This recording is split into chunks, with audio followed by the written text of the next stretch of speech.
Welcome to another InWheelTime podcast.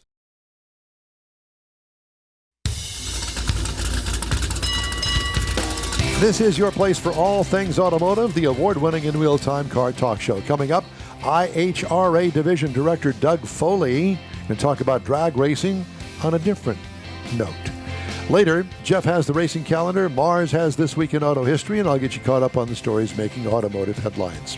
Howdy, along with Mike Out of This World Mars. We always need more Jeff Zekin. I'm Don Armstrong, our chief engineer David Ainsley, getting ready for his big trip up north. Big trip. Yeah, and he's going to be gone for a couple of weeks. Anyway. Yeah, 2 or 3, something like that. Three, I think. 3, yeah. 3 weeks. So the timing has worked out just fine, I think. We don't have any remote broadcasts coming up, so that's always a good thing for him. You know what we should do? In like a week, we should fly up there and just knock on his door. Hey. You know, it's not as easy as you think I know. it is. Yeah. I know the area. Yeah. All right. Joining us now, IHRA, which is the International Hot Rod Association, is the division director. His name is Doug Foley. Doug, good morning to you. Oh, gosh. Oh, Doug. We're muted. No, he's not muted. We're just not getting his voice here. Doug, can you say something to us? How about now? There you are. A little better now? Yeah, well, he's a little bit better now. All right. How you guys doing? Well, God, he's kind of gargly, isn't he? Isn't he, gargly. Mr. Mars? Yeah, his internet. If he moves the wrong place, his internet drops. Yeah, your internet sucks. So we're gonna put you on hold for a minute. You and Mars are gonna work out this so we can hear every stinking word you got to say. So you just hang in there, Mr. Mars will lead you through what we need to go through. Oh, Lord. Are you sure you want him to do that? Yeah, I don't know. Okay. I'm not sure about All right. that. So I will give you this. IHRA, they were a force back in the day, and they were the competitor to NHRA. And different rules, different regulations, different sanctioned racetracks. Different cars. Well, they were... yeah. Yes. Because of the different rules, car builders built cars to the IHRA rules as opposed to the NHRA rules. So there was this kind of a divide there. It was founded in 1971 by Larry Carrier, has since become a prominent organization for grassroots drag racing, including the IHRA Summit Super Series, a prominent bracket racing championship. In recent years, IHRA has seen ownership changes and a renewed focus on its core values of integrity and passion for the sport. And so I told you that we're talking about Larry Carrier started it in 71. And the events are different and at different racetracks. It started at Carrier's Bristol International Speedway Dragway. It says here, IHRA sanctions races across North America with a particularly strong presence in Canada, where it holds 3 national drag racing events, according to Wikipedia. Now, that'd be a fun road trip. Yeah. Go to Canada. Grassroots focus, IHRA has found success as a hub for grassroots drag racing with its Summit Super Series, being a notable example of its commitment to bracket racing. In recent years, IHRA has undergone ownership changes. Daryl Cattell becoming the new owner. The organization has also seen a renewed focus on free speech, equal opportunities, and a fact-based approach, reflected in its return to the X social media platform, says X.com. I think Doug's got his internet connection hooked up right, or better. Yeah? So I think we're good to go. Well, I here. think that we'll be the judge of that. He's smiling, so I know he can hear us. Say something good, Doug. How about now? How's that? Oh, my God. Yeah. You plugged it from the TV remote into the actual internet. Listen, technology sometimes is difficult. Yes, Yeah. it's not my friend very often. Yeah, it eludes some of us, and we believe me, we can understand. We can Welcome, relate. Doug. Welcome. Yeah. Well, thank you guys for having me. Yeah, so- I've been able to hear you the whole time. So. Oh, good. I'm glad to hear that because, I remember when IHRA come into existence, and NHRA was really scared because they thought, oh, gosh, what are we going to do? We've got some competition here. Well, good. Competition is good. And, I guess what divided the two, you correct me if I'm wrong, were the different rules for the different categories of cars. Because not all of the rules from one series transferred to the other. And if you wanted to race in both series, generally speaking, if you had the money, you had 2 cars, because some of the changes that you had to make to the cars were significant back in the day. Yeah, I think that played a part in some of it, but the IHRAs usually ran between 8 and 12 national event races, so that plays a big part in it too. Especially on the professional side.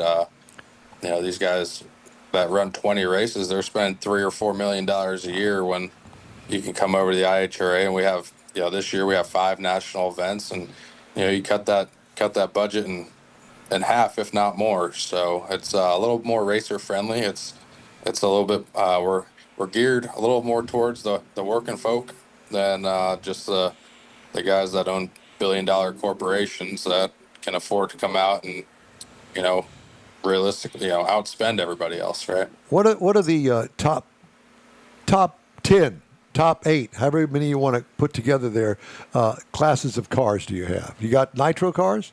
Oh yeah, so we'll have Top Fuel Funny Car, which we opened up our pre-entry a week ago or so, and so we have 8 car fields in both of our nitro categories, and we have more than 8 entered in each class, so we'll have full fields.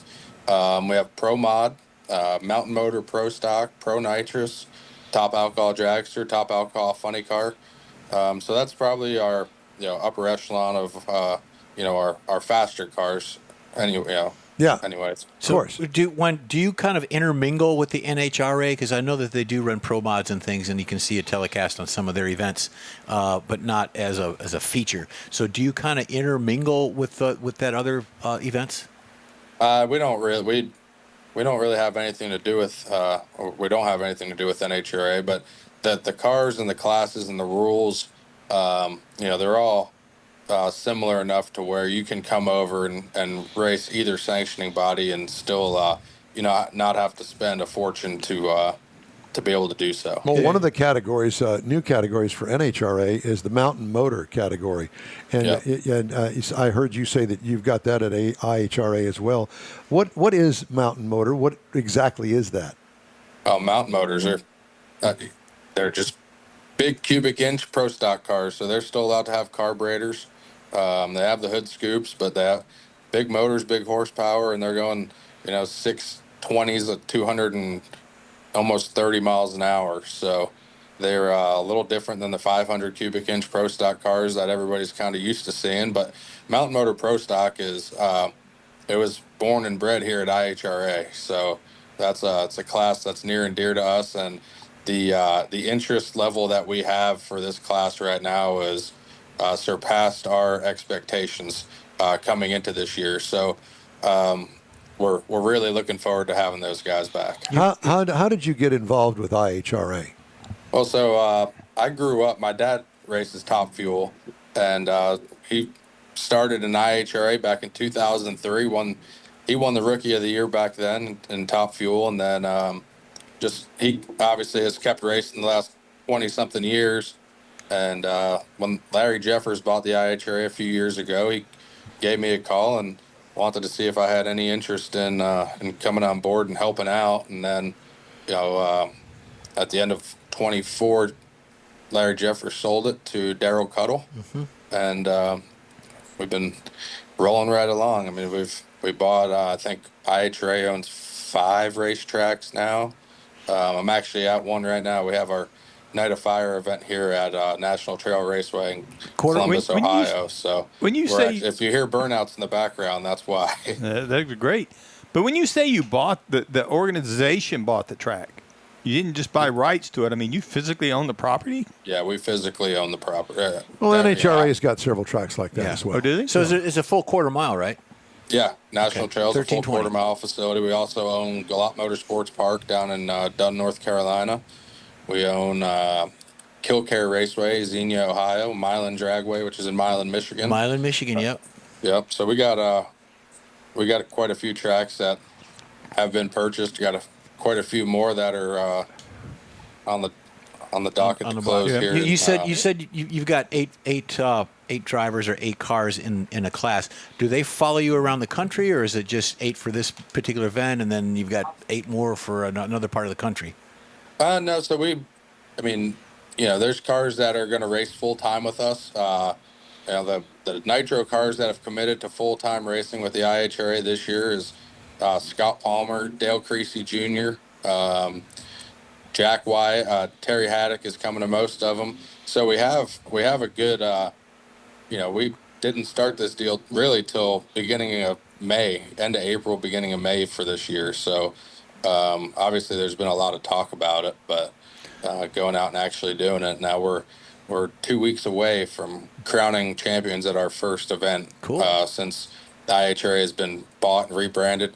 The IHRA hasn't had a top fuel car race in over 15 years. Wow. So, Well, now you got a full field of cars. we have a full field of cars. There's a lot of excitement. A top fuel funny car that pays $50,000 to win. It pays Wow. $15,000 just to qualify. So, Well, your dad, he used to race at NHRA? yeah, he's actually he's at Norwalk this weekend. So, Gotcha. yeah, but he'll be down here. He's bringing his car out. He's got a few sponsors right here in Columbus with United Garage Door and Alloy Employer Services. So this will be a big race for him, being able to get all of his guests out here and check out the drag races. So you've been going to drag races since you were born. Yeah, just about. That's right. Well, obviously it's worked out for you. You're a division director. Which division are you running? So I run Division 1 and 9, basically up and down the East Coast. Yeah. And it's a full-time gig for you. Full time as it gets. Do you still have a full head of hair? So far, but it's turning gray. Turning quickly. grayer, and yeah, I was going to say there's big chunks missing from pulling your hair Yeah. out. Yeah, you know what the next step is after that? What's that? Well, we'll see. Yeah, we'll see. Exactly. Well, I kind of like the idea of the 8-car field. Yeah. I mean, it's not. I mean, things are going to move pretty quick when you go to the track, and you're not going to be sitting there for 3 hours trying to get 16 cars through because one of them blew up or whatever. yeah. Yeah, and part of it is obviously the group we have here at IHRA, we're all racers. So, Josh Peak is here, Larry Morgan. The and old Larry myself. Morgan? Yeah, He's smiling. Larry Morgan. I don't know where you want to go with that. He's one of a kind. He's done it his whole life, and we're really glad he's part of this. He was actually he's instrumental in this operation. So having all of these racers here, we kind of can pick and choose, what we want to adopt and what we don't want to adopt. And our shows are 2-day shows, Friday and Saturday. You got 2 qualifying runs Friday and then eliminations on Saturday. So that's one of the big things with the nitro teams is, you get 4 qualifying runs and it's a 16-car field. So you have to make 8 runs to win $50,000 over here at IHRA. Our winner's purse is $50,000, but you only have to make 5 runs to get there. So Are the rules for IHRA, are they pretty much the same as NHRA? I mean, I'm sure you got to have all the safety effects in place. all the safety, all the rules basically are the same. I think we were trying to make it a little more racer friendly with being able to open up a few different options. There's a lot of top fuel cars in this country, and in the between the states and Canada, there's a lot of nitro cars that some of them just. There are some rules that I don't feel that are that necessary, that these teams had to park their cars because they couldn't afford to do those updates to their cars or ignition boxes or, whatever the rules are, whatever that particular rule is. It gets expensive quick. A lot of fans don't know that these top fuel cars, they have to send out their valve covers every year to get recertified. Their bell housings every year to get recertified. The blower restraint bags. I mean, the list goes on and on. And just to do that, you're talking thousands and thousands of dollars. So, if we could, not that we're eliminating that, but that was just a, kind of An example. right. Sure. Yeah. insight. Let me ask you a little bit about the insurance aspect of it. That you guys apparently provide significant insurance coverage for your members. Tell me a little bit about that. Yeah, our insurance is next level compared to, and it's not even just drag racing. I mean, any racing sanctioning body, we have surpassed all of them. So we have $1 million worth of liability insurance for each racer. So if you aren't we have accidental death dismemberment insurance. We have if you get hurt at the racetrack, you can get paid up to 26 weeks or something like that for workers' comp. Like we're trying to make it to where we're not trying to copy anybody else. We want to set out and do our own thing and make the racers kind of see what we can. We want to do whatever we can to make it better for everybody and not just do the same old song and dance. Gotcha. So when is your big event at the end of the season? Where is that? When is it? So our World Finals will be at Galop Motorsports Park, which is Dunn, North Carolina, and that's November 5th through the 8th. But our first one, our season opener, kicks off here, like I said, in just 2 weeks here at National Trail Raceway in Hebron, Ohio, which is just east of Columbus, probably about 30 miles. But that's our first one. It'll be July 9th through the 12th, and you'll be able to see a full slate of top fuel cars, funny cars, all the way through stock, super stock. I assume that you don't have a big television contract. Can you watch the races online? Yeah, you will be able to. The races will be live streamed. We haven't announced with who yet, but that'll be coming pretty early this week. So we're looking forward to that. And I think all the fans at home that won't be able to make it out to the races will be online watching. Appreciate it as well. Just as long as it's not on Prime. Yeah, that's it. It's so not is on it Prime. is it IHRA.com, Doug? Is it IHRA.com? Yep, IHRA.com. You can go on there and look at the schedule, buy your tickets, and then on our Facebook page, we've been releasing some of the drivers' names that have entered for our events. So, like I said, Scott Palmer, he's entered. Krista Baldwin's coming. Dale Creasy, Jack Wyatt, Terry Haddock, Doug Foley. Doug Foley's going to be here too. So there's a lot of really good cars. We're really looking forward to. Well, Doug, it's great to talk to you, and the best of luck to you. And let's stay in touch. You got something new to tell us? Hey, we'll put you on the air, and you can tell everybody. Yeah. Right on. Well, I appreciate your time, and thanks for having me on. Have a good season. Thank you. Yeah, bet. best of luck. Doug Foley, Division Director, IHRA. Just ahead, Jeff has the racing calendar. Mars has This Week in Auto History, and I'll bring you the week's auto news headlines, all coming up on the InWheelTime Car Talk Show. Stay with us. The Tex-Mex dining experience is defined by Lupi Tortilla, your destination for Texas's best beef fajitas and frozen margaritas. Since 1983, Lupi Tortilla has served authentic and time-tested recipes made with the freshest ingredients. Atmosphere is part of the award-winning experience at Lupi Tortilla, all developed in a little house near Highway 6 and I-10 in West Houston. Visit any of the Lupi Tortillas and you'll see the same attention to detail in each and every location. Start your Lupi experience with queso flammeado and guacamole, along with a classic frozen margarita. Dine on famous Lupi beef and chicken fajitas, or pepper shrimp brochette, or a fish or vegetarian entree, and finish with a scrumptious flan for dessert. Find Lupi Tortilla in Houston, College Station, Beaumont, Austin, San Antonio, and Dallas-Fort Worth. There's a Texas location near you.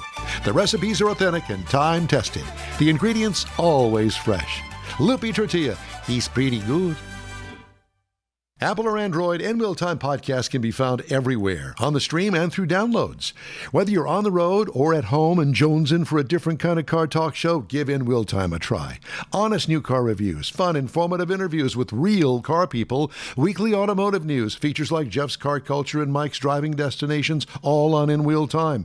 Check us out on SiriusXM Podcasts, iHeartRadio, or while you're shopping on Amazon, through Amazon Music. InWheelTime.com has a list, and we know you love lists. You be jonesing? I'd be jonesing, man. I'd be jonesing. Every time that commercial comes on, I said, you know what? I should be jonesing. You should be jonesing. Yeah. I should Welcome be. back to the InWheelTime Car Talk Show. You're invited to join our live broadcast every Saturday, 10 to noon Central on InWheelTime.com, Facebook, and YouTube. We hope you check us out from our home base here at the Sugar Shack Studios.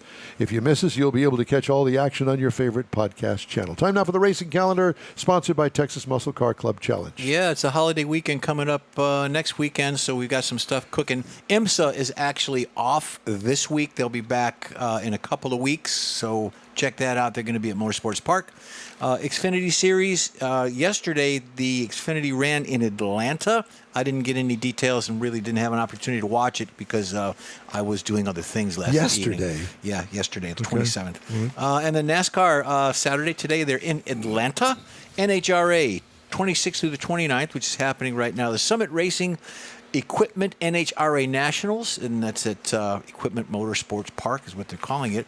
And then Formula One, not till the end of the month, but they're going to be in the Austrian Grand Prix. So check them out if you want. Bring out your accordian and put on your lederhosen. Lederhosen and get your stein of beer. Speaking of lederhosen, Mr. Mars has This Week in Auto History. Yeah, buddy. Lots of things going on this week in auto history. So starting this week in 1906, it was the first French Grand Prix. Now, this was organized by the Automobile Club de France. Ooh la la. And it was the first official motor racing Grand Prix, which set the stage or the precedent for the modern Formula One racing.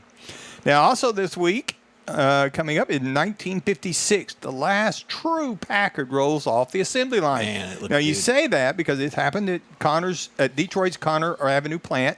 It came off, but there were some Packards that were made and rebadged as Studebakers after that. But this is when the last true Packard came off the line. Also in 1957, Illinois enacted the first U.S. seatbelt law. Now, this became, originally compliance was kind of low. Nobody really kind of cared about it, but they really started pressing on it.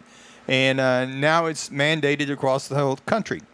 Then in 1966, the U.S. Senate passes the landmark auto safety bill. Now, if you'll recall back, Ralph Nader, produced in 1965, came out with his book, Unsafe at Any Speed. And this mandated the law, which led to this law, which mandated dashboard, seatbelts, and crash testing, and actually reorganized and revolutionized car safety. Then, in 2001, the first installment of Fast and Furious premiered in U.S. theaters. Now, this is, for some reason, this thing took off about underground street racing, heavily modified cars like the Mazda RX-7 and the Dodge Charger. I never saw that movie. You never saw it? Never saw I? it. No. You don't get out much, do you? No. Well, it Not at all. didn't interest me. That's the first one. If you're going to watch any of them, that's the one to watch. I was Okay, busy well. that day. Also, in 2001, the last Plymouth rolls off the line. Now, this was Chrysler's long-standing marquee, and it ceased production, and the final model was a silver neon coming off the assembly line. And it marked the end of Chrysler, which started in 1928. This week. Not the end of Chrysler, or the end of Plymouth. Yeah. What did I say? Into Chrysler. Oh, yeah, you're right. It says Chrysler consolidated I their thought marketing Dodge had the strategy. neon. Chrysler had the, was it Dodge? Chrysler No, neon? Plymouth Was it Dodge? neon. Plymouth neon, okay. Yeah. I was confused because I know that they were small cars. Well, we got to blow the dust off of these things, so we can bring them out. I live confused. Dazed and confused. There you go. Okay, news headlines. Yesterday after dinner, endazement. Is that a word, endazement? It is not. Tesla Incorporated self-driving taxi appeared to violate traffic laws during the company's first day offering paid rides, with one customer capturing footage of a left turn gone wrong and others traveling in cars that exceeded posted speed limits. Yeah! National Highway Traffic Safety Administration is aware of those incidents and is in contact with the company to gather additional information. In a video taken by Rob Maurer, an investor who used to host a Tesla podcast, the Model Y he is riding in enters an Austin intersection in a left turn only lane. The Tesla hesitates to make the turn, swerves right, and proceeds into an unoccupied lane meant for traffic moving in the opposite direction. Nice. Nice. And it was 14 years old, and you did the math. A honking horn can be heard as the Tesla re-enters the correct lane over a double yellow line, which drivers aren't supposed to cross. In two other posts on X, initial riders in driverless Model Ys shared footage of Tesla speeding. A vehicle carrying Sawyer Merritt, a Tesla investor, reached 35 miles an hour shortly after passing a 30-mile-an-hour speed limit sign. Well, I guess they got a little work to do. Representatives for Tesla and the Austin Police Department didn't immediately respond to requests for comment on the videos. The automaker recalled more than 362,000 vehicles in February of 2023 after NHTSA said its driver assistance system may allow cars to infringe on local traffic laws. A spokesperson for the city of Austin said it didn't receive any safety incident reports regarding Tesla's robotaxis over the weekend. It's because people were too scared. Well, either that or they closed down the particular part of Austin that these things were going around in circles in. I don't know. So it crosses double stripes, speeding. All that.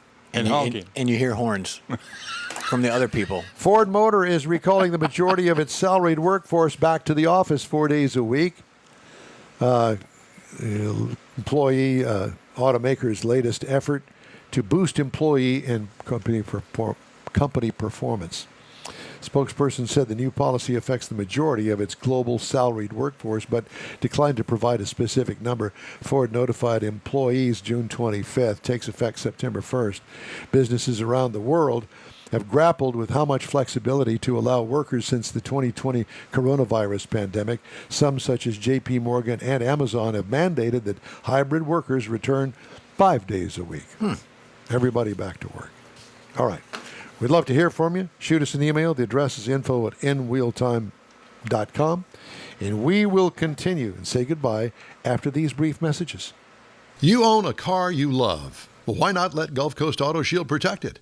Houstonian John Gray invites you to his state-of-the-art facility to introduce you to his specialist team of auto enthusiasts. We promise you'll be impressed.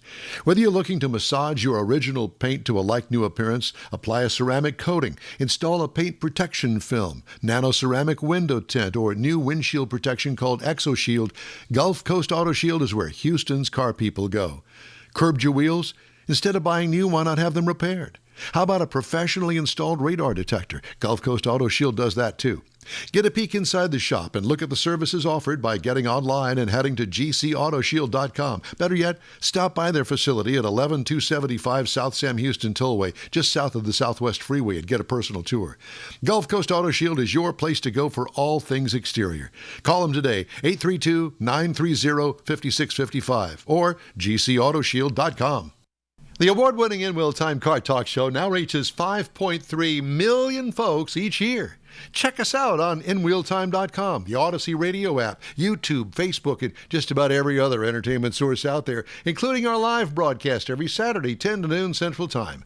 The InWheelTime Car Talk Show has informative automotive guest interviews, new car reviews, along with popular features including Jeff's Car Culture, the latest new cars, cruise-ins, and racing dates. It's InWheelTime.com. Join us. Well, that's all for this week's InWheelTime Car Talk Show. Be sure and check us out online at InWheelTime.com. We're always looking for new, informative, and fun automotive things to bring to our global audience.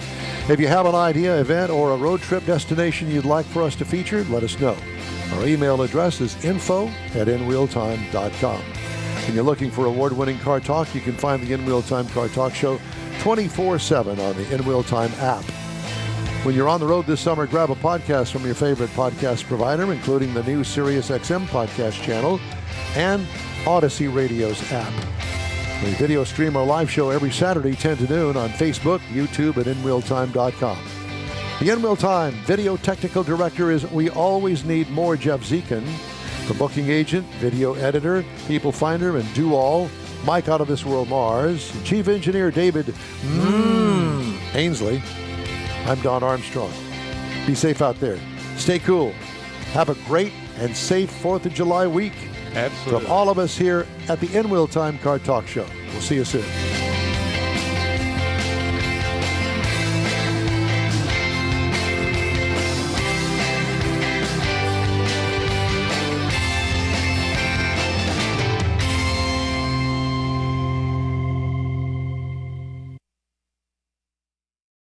That's it for this podcast episode of the InWheelTime Car Show. I'm Don Armstrong, inviting you to join us for our live show every Saturday morning on Facebook, YouTube, Twitch, and our InWheelTime.com website.